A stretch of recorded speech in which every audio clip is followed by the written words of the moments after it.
everyone, welcome back. I'm really excited about this one. The light's right in my face, but whatever. I'm so excited about this one. So today I'm going to be flipping through and reviewing this, my new favourite tarot deck. It's, as you can see, the Murder of Crows Tarot. And you can see my ring light nicely there. And this is just, it was actually a weird story how I came by this deck. When I was looking up decks, I used to see the picture and I never clicked on it to kind of see what the cards looked like. And one day I had a tarot reading booked from an amazing tarot reader, and if you're in kind of the West Yorkshire area it would be worth checking her out, so I will link her Instagram below. I was at work before my reading and I just was scrolling through and I thought, you know what, I'm gonna look up that Murder of Crows tarot deck. I want to see what it looks like. And then when I got to the reading, I fell in love with it obviously, and then when I got to my reading she was like, showed me the cards she had and she was like, but I've actually got one that I think will really resonate with you. And out she pulled a Murder of Crows Tarot. So yeah, and she did the reading with that and it was incredible, and I bought it I think the next day. So yeah, and here it is. So let's open it up. I mean, look at that, absolutely stunning. There we are. So it's one of these really beautiful. I'm obsessed. And then the other side is like that, and then yeah, same. And then on that side it's like this, and then yeah, so it's like the red versions of the people. So you obviously get your little guidebook, which is quite substantial, but it's in a couple of languages, which is absolutely brilliant. Yeah, it's in quite a few languages, so it's not the whole thing, like there's worth of information, it's repeated, but the fact that they've got one guidebook and it covers multiple languages is awesome. I like the fact that it's black, goth life, but yeah, I just think it's a lot nicer than like the stereotypical kind of one that you get, and I do really like the way that it's written. It's very kind of immersive, and you can tell that the person who wrote it, Charles Harrington, has a kind of penchant for storytelling. We've got a section on listening to the wisdom of the crows, obviously, major arcana, minor arcana, how does tarot work, a few different spreads. But then here we have the tale of the crow, an immersive approach to storytelling with the cards, which is very weird because I'd not read this, and I did actually just automatically start using these cards for storytelling, so that's kind of funny. And then journeying to the realm of the inner shadow.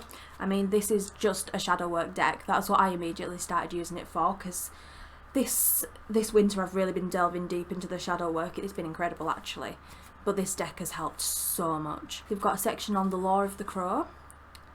The tarot was a tool of spellcraft, meanings and keywords, reversals, and then we've got all the standard, I don't think you can see that, and then we've just got, you know, all the standard stuff, but it's written in a really unique way that's clearly unique to this very deck. It's not just a generic, this is what the Hierophant means, you know. Anyway, I've used these a lot, so they are not in order, but I cannot apologise for that because, well, they're amazing, and, well, I'm just not. I'm like, why would you even want me to apologise for that? I don't know. So this is the back of the cards, and my ring light again. I'm mirrored. Yeah, this is the back of the cards, and yeah, really nice, because I think a lot of the time actually the backs of tarot cards can be really ugly, so it's very nice to have beautiful backs of the cards. And they're chunky, they're big, slightly too big for my hands, because I've got like pathetically small hands, so I find shuffling really difficult actually, but you know, like, it's, I don't know, yeah, It's a wee bit of a stretch, but whatever. The cardstock is so like slippery, which is like you could see then they all just like came crawling out. But I just think that makes it so nice for shuffling, and it just feels really, I don't know, just gorgeous. And you can do that thing where you kind of like zoop it across the table, if you know what I mean, like where you, yeah, very exciting. Anyway, let's just pull some cards and see what we've got. And I'll just show you a few, and I'll move my ring light if it gets annoying. I'll turn it off.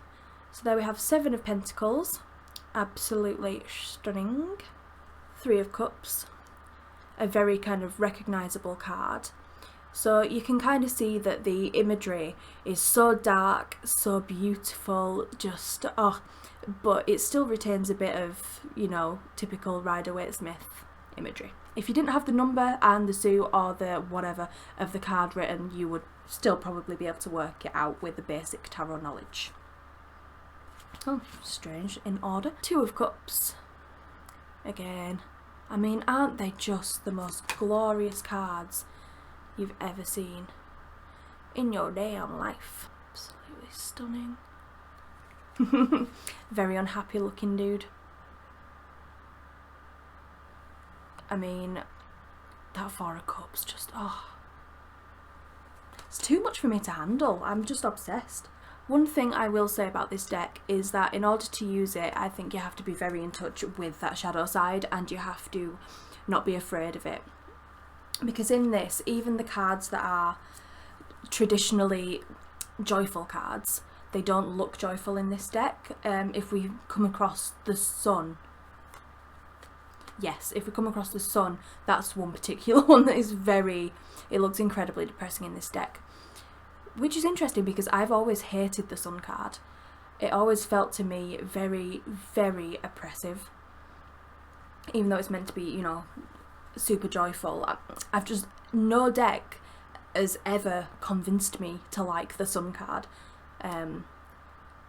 This one's come close, but it's still pretty horrible. It's, yeah. So I think you definitely, I mean, that's one, like, that's not exactly depressing, but it's, you know, it's not exactly full of joy either. I mean,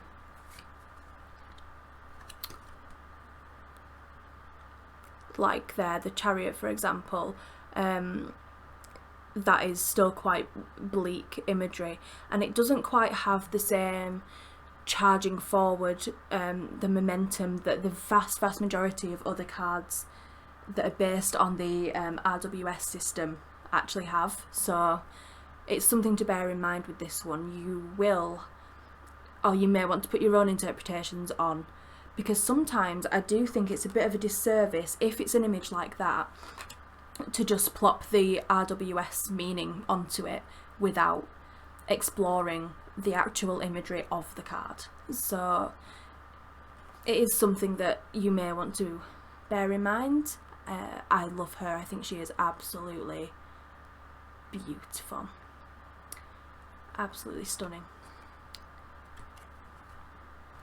Yes, you can tell I've been using this. Another thing that I do definitely want to point out is if you look at, I don't know if you can see it, but it's a little helmet there, and it's a sword. So that's the Page of Swords.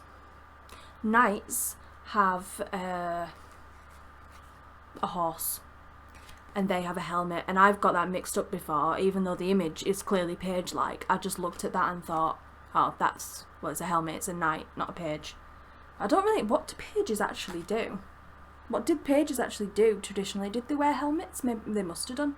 But not on none of the, I've never seen a page depicted wearing a helmet in tarot, and I've seen loads of knights wearing them. So just if you get this, bear that in mind, that this is the devil.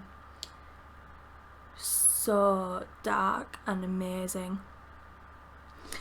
So yeah, if you're used to, or you really like cards that have a high element of balance or are uplifting, then, well, I don't think you would go for a Murder of Crows anyway. The clue is in the name.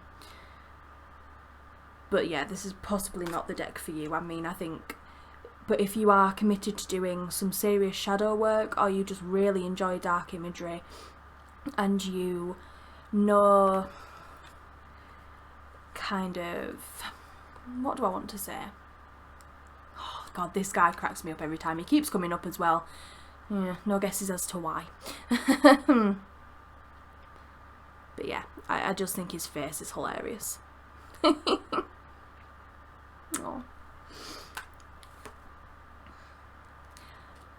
So, I don't think I finished my sentence that I was saying then, but yeah, I think you can very easily gauge the vibe of these cards. Oh, that's a really nice one as well.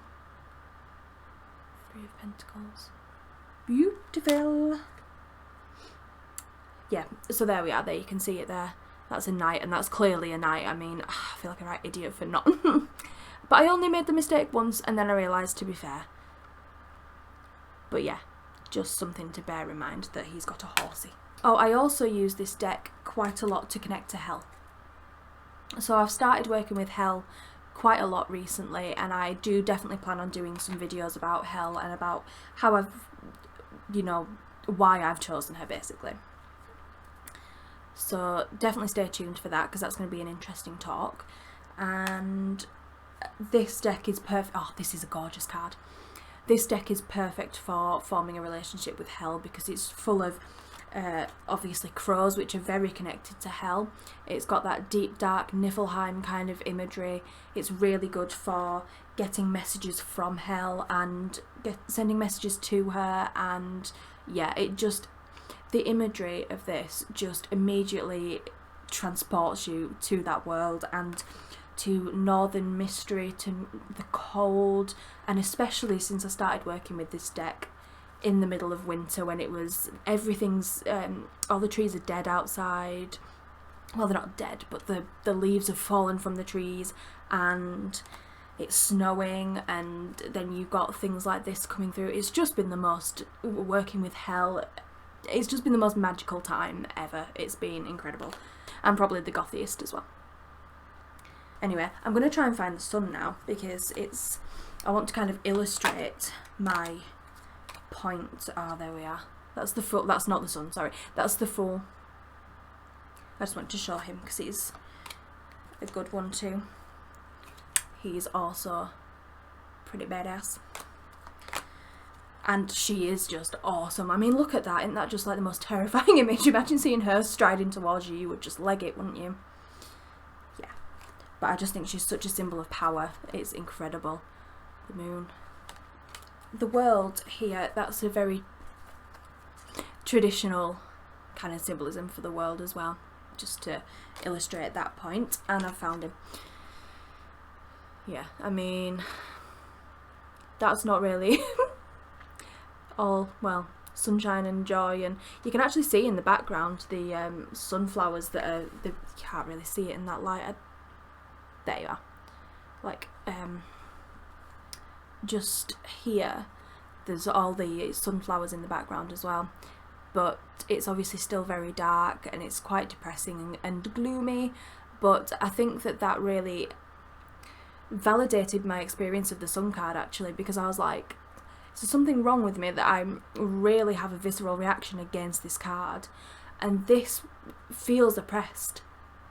It feels oppressive, it feels worn out. And that's what summer and that's what the sun does to me. It bloody wears me out, it makes me knackered, I get too hot and I just want to go to sleep, and I get too warm and I don't like not wearing many clothes, and it's just uncomfortable all around. And I think I have lots of shadow issues with the sun as well, and with happiness in general, because of my depression and my kind of how I go up and down in my moods quite a lot. So I always worry about the highs, because the lows are gonna come soon, which is really quite dark. But that's how I feel about the sun card, and that is why this one makes a lot more sense to me. But I still don't like it, because it's because it's like, you know, giving me that feeling, but on steroids, basically. Hanged man there. Buttes. I think, oh, I'll show you this one, and this can be the final one. I've got to leave some surprises, although I have shown you almost every card. Yeah, so I'm not going to show you any more now. You've had your lot. So yeah, I absolutely love this, and if you like the darker imagery, particularly if you're working with Norse deities or maybe any death goddess or death deity, this would be probably be very good for you to communicate with them, or to just have, because you're drawn to that kind of thing. It is my absolute favourite. I've been taking it with me to places, just wandering around, and yeah, I took it to the graveyard with me. I've taken it out in the snow when it was snowing, that was nice. And today I went for a twilight walk, which I took it with. I took some nuts and like a nut mixture in my pocket as well to feed the crows while I was gone, which felt incredibly wholesome. It's like, yeah, it just felt very wholesome, but we've basically got nothing else to do at the minute, have we? So yeah, I have actually been able to do more nice witchy things during the lockdown, so I am very privileged. I am going to be offering readings with this, so if you do want a reading particularly pertaining to shadow work, but if you're wanting any kind of reading and you want me to use these cards, when you book it, just say in your email, please use Murder of Crows Tarot, and I will be more than happy to do that for you. Because this is, I feel like when the reader, whether you're reading for yourself or for others, when the reader really loves the deck that they're using, it just elevates the reading so much. And yeah, that's how I am with this one. It's just my new absolute favourite. So thank you so much for watching. I really appreciate it. I will leave Corinna's link down below, the wonderful tarot reader from Haworth, and I will leave my Instagram, so please follow me there if you don't already, because I post on there much more than I do on YouTube. And I will also, of course, leave the link where you can visit my website and book a reading with me. Thank you so much. Bye.